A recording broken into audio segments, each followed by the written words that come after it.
আজ আমরা শিলাইদহ কুঠিবাড়ি রবীন্দ্রনাথ ঠাকুরের একদম সুন্দর ঝকঝকে কবিতার মতন আঁকা ছবি।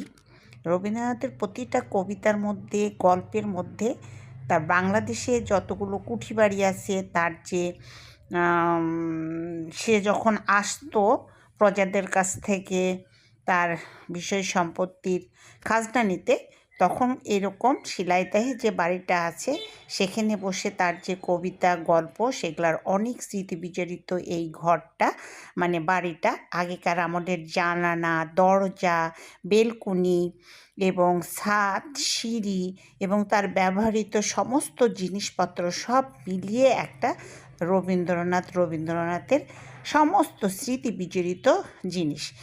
কালের প্রবাহে এগুলো কিছুটা বিলুপ্ত হয়ে গেছে, মানে নষ্ট হয়ে গেছে অনেক দিনে। তারপরও যেগুলো আছে পরিবারের সবাইকে নিয়ে এগুলো দেখা খুব ভালো, বিশেষ করে জ্ঞান অর্জনের জন্য।